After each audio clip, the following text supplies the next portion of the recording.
I'm not exactly sure I'm going to be able to get any serial numbers off anything, but I'm going to give it a good go. Good afternoon, everybody. It has been almost exactly 24 hours since I uploaded the video, The Body in the Bog. I cannot tell you the response I've had to it. It has been just incredible.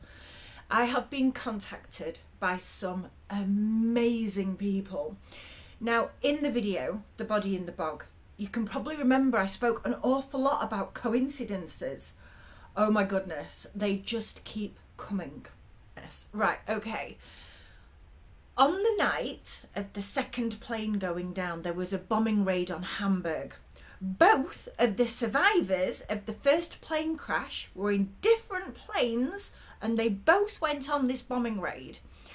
Barstow, as we know, never came home. His plane was never found. He was presumed lost at sea. Pisarak went down with his plane and with the crew into the sea, and all of them were recovered. They were all alive. I don't even believe that there was any injuries. They all bailed out. That particular night, there's only one instance of a dogfight with 305 Squadron, and it only seemed to have affected one plane. I believe that the information passed over that Barstow's second plane was involved in a dogfight is incorrect, because otherwise, why did the other plane containing Pisarak crash? But even more incredibly than that, and I cannot wait to share this absolute amazing piece of information, I have been contacted by a gentleman who now lives in the Philippines, who's from Lindholme, who has given me the coordinates of another crashed Wellington bomber. The pieces of the plane are still out there. This is not a known Wellington bomber crash site, as far as I'm aware. So, where do we go from here? Well, I don't know about you, but with some coordinates to a plane crash site, I'm going to the moors if you want to come with me. So I'm sat here now outside school waiting for William to come out, and we're going to go to the moors. But I think the reality of the situation's just hit me. Somebody has contacted me saying that they know of a second Wellington bomber plane crash. This could be our crew. This could be our plane. Before I was really excited, and now I'm absolutely not. I'm so sad. I'm so sad. So here I am, back out on the moors. It is absolutely crazy to think the amount of times that we've been out here, and I mean hundreds of times, that there's been this second plane crash all along. I do have it on good authority where the location is. I have been sent the details. So we're just going to make our way there now, and first of all see whether or not this is true. It might not be true. I might be on some wild goose chase. Or there might actually be a wreckage of a plane that nobody knows about in the middle of a wood, in the middle of the moors. I would just like to take this moment to say a massive thank you to Tony, who did reach out to me to contact me, all the way from the Philippines, to let me know about this crash site. So absolutely heartfelt thank you. This really could open the case wide up. Sometimes when you look at the moors and when you look at all the water and the little lakes that have appeared, you really can believe it's possible for a whole plane to go missing. It's so swampy out here. I can totally imagine that my body is never ever found, and that one day my GoPro is just found strung from a tree or something. It's really bleak out here. As we're walking closer and closer to where we think the crash site is, we just keep coming across all of these charred remains of trees. It looks to have been a fire out here on the moors at some point, probably in very recent history as well. Look at that tree there. You can clearly see the damage that's been done by a fire. So we've definitely encountered something. Here we've got some corroded metal that looks very much so to have been part of a plane. And just over there, again, where the ground's all charred. It does look to be a crash site. I'm not exactly sure I'm going to be able to get any serial numbers off anything, but I'm going to give it a good go. There just seems to be molten metal everywhere. This place has obviously been in some form of fire very recently. What is that? It's like a tube. And here, if anyone knows what this is, especially what type of plane it is, because this should not be here. There's no record of a plane crashing here. I don't know what this is, but again, it's a massive lump of metal. This is incredible. I don't know if you can see all of this. I'm desperately trying to find a bit that maybe holds some kind of clue, like a serial number, but I don't even know what these bits of the plane are, never mind if there's a serial number anywhere or on anything. There's just so much. It is, I believe that this is part of a wing, only from what I've seen on other crash sites. There's just so much debris everywhere, it's heartbreaking. There are just some crazy, amazing pieces of plane that we've found here. I'm trying to be as respectful as possible, but I'm also desperately searching for some kind of serial number. I don't even know where to look. This is the problem. It's this here. What is this? It's held on with a clip that looks like it could have come out of anyone's garage or shed. What is this? And this, is it from, I don't know, what could it be?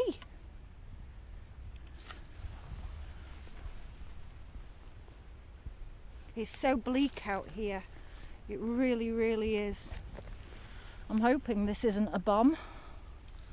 No idea what that would be either. It seems to have some kind of casing. It's got one layer of metal and then it's got another layer of metal. And then it's got holes. I mean, are they bullet holes? Or is that just where it's corroded over the years? Oh, there looks to be some lettering on this nut head there. It seems to say E. I'll take a closer look at that. Is this a joystick? We're not sure. Obviously it could be absolutely anything, but really, could it be? What on earth is this? Is it part of a wing? It's got all these little clips in here, look. And then there's big plates of metal and it looks like it's got some kind of mechanism, like a locking device here. A proper locking device, so whatever this is locks into there. And we're thinking that that could possibly be part of a gas mask. But we are going to leave the moors now, because not only is it getting dark, but it's really eerie out here. And this is clearly the site of a plane crash.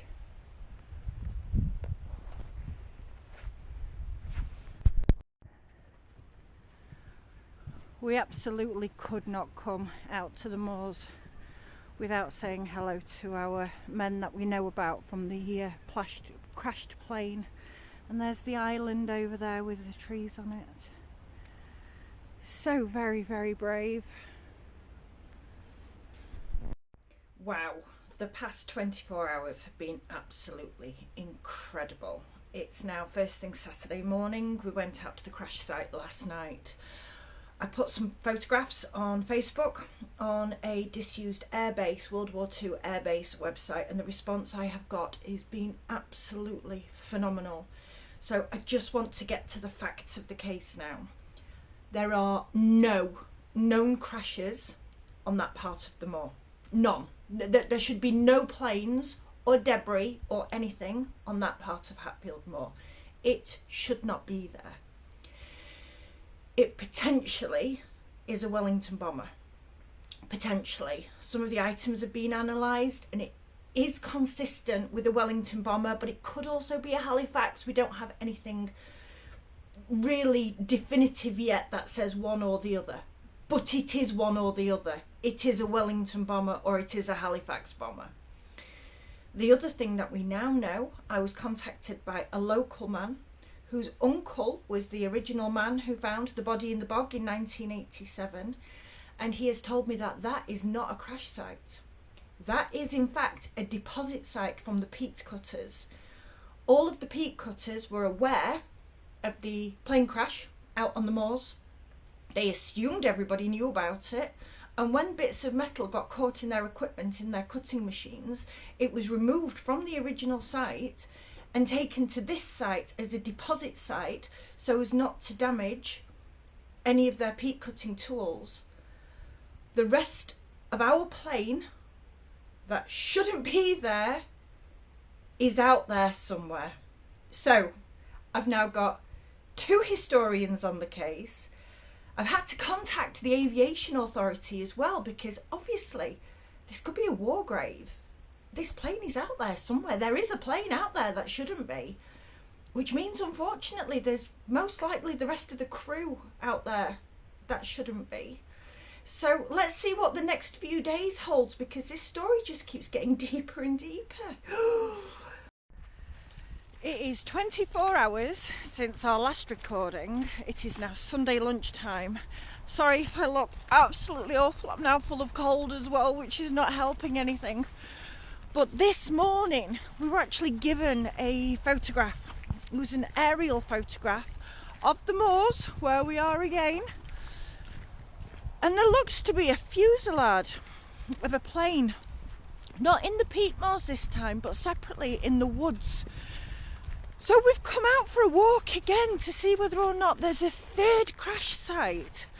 So bear with us, we're just going to try and use the GPS coordinates and go and try and find this third plane if it's out there. As for the crash site that we were at 2 days ago, so, oh, big puddle, splash, splash, splash. Yeah, as for the crash site that we were at 2 days ago, now we've been contacted by an aviation archaeologist, and we believe that that crash has got the potential to be a Lancaster bomber.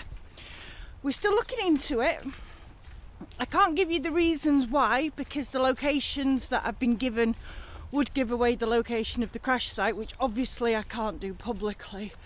But we will let you know by the end of this video whether or not this is a Lancaster bomber that crashed in 1945.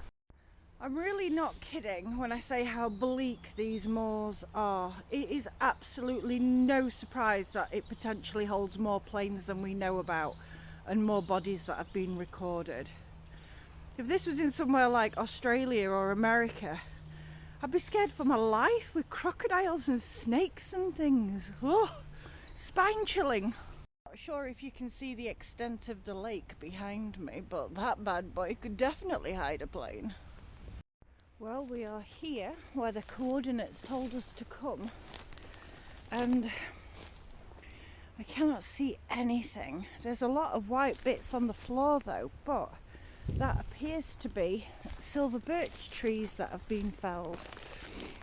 But other than that, we can't actually see anything. Well, it's a bit of a shame that we didn't find anything, and it's a bit of a shame that we've trolled all the way out here when I'm not feeling very well at all. But while we're here, we're going to go and say hello to the boys at the plane crash that we do know about.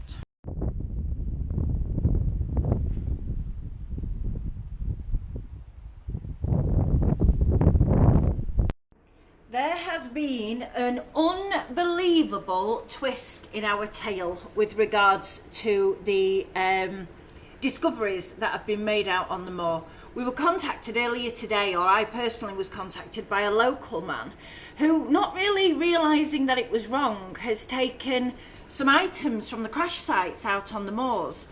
So these 3 items here are taken from what we think is the deposit site, which is potentially the Lancaster bomber. That one looks very much so like a spray head. My dad uses a knapsack spray, and that looks to me something very, very sprayified. So these 3 items here, and there's some very, very clear lettering on there as well, but we're going to get some brasso and give it a good go over. So we think that that is some kind of plate that's been put on something, so we could get some identification markers off that. This piece, this nozzle piece, and this piece of, I guess, just lumped metal was taken from the deposit site, whereas this piece here, which also has clear lettering, again, I can't really make it out yet. I'm waiting for some brasso to arrive. That is taken from the known crash site of W5557. Now, just in case you were wondering out there, I have also let an aviation archaeologist know that these pieces have been handed in to me, and I will clean them up, try and find identification markers on them, but then I will hand them over to the relevant authorities. I will not keep these. This is not right. But I must say, I am a little bit excited to get my hands on some brasso for possibly the first time in my life. I have me the brasso, and I have been scrubbing and scrubbing and scrubbing, and you can finally see some words and some letters. So it says on there R3LB, so is that £3 maybe in old money? 157037. Well, I guess I'll just keep, there's also some letters and words down this side. I'll keep scrubbing and see where we get.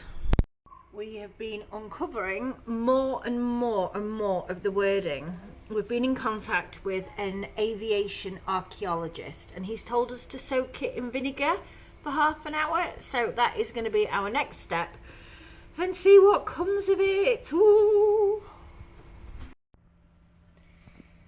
So here we are. We have cleaned up the majority of this plate. We know pretty much what it says, so I will post it on here, exactly what the words are. In the top corner there, I'm not sure if you can see it because it's really difficult to see. It basically gives the type, and the type of this is a Lancaster. So I can now confirm we're on Monday night, nearly 9 o'clock at night. The crash site that we went out to on Friday is not our Wellington bomber. We did actually go out to an Avro Lancaster, but I will put on here exactly what it says. It's quite difficult to see in this light. What a journey we've had this week, both out on the moors and because we've both been full of cold, as you can probably tell, and just finding out about this new plane, this Avro Lancaster. So we have found it. We have found the record of the crash as well. So here goes. So it was an Avro Lancaster Mark 1. Its registration was PB857. There were 7 occupants on board, no fatalities, so that crash didn't injure anybody, luckily. They all got out of the plane before the crash, and as it crashed into a fireball. So the Avro Lancaster Mark 1 PB857 1656 CU RAF, written off on the 9th of October 1945. The engine failed, control was lost on approach, and crash landed half a mile south-southwest of RAF Lindholme in North Yorkshire. It was destroyed by fire and so not recoverable. So there we have it. There is our plane. We went out there to the moors not knowing whether it was a Wellington, whether it was a Halifax, whether it was, we didn't know what it was. But we have found out all about it. We've learnt so much history as well, which has been fantastic. But we still have questions. Obviously, there was still a body in the bog recovered in 1987. We still want to give that man a name. We think that the questions could lie in the plane Matilda. Which plane? What is the serial number of the Wellington bomber of 305 Squadron Matilda? Because that could give us so much information. And if anybody knows Andrew Greenslade, he doesn't even have to come through me. I will absolutely get him the email address of the lady at Liverpool University. He can take all the credit. Nobody's wanting to steal his thunder. I'm sure he did a great job at the time. But we just want to give this airman his name and a fitting tribute to a boy that clearly died during the war, who we could return and give back to his family. Thank you so much for watching Will MX Kid. Just because this is the end of this video does not mean to say that this is the end of our journey. If we find out any more information over at the moors, we'll be straight back out there and see what we can find. So until next Thursday, hope you all have a wonderful time and thank you for watching.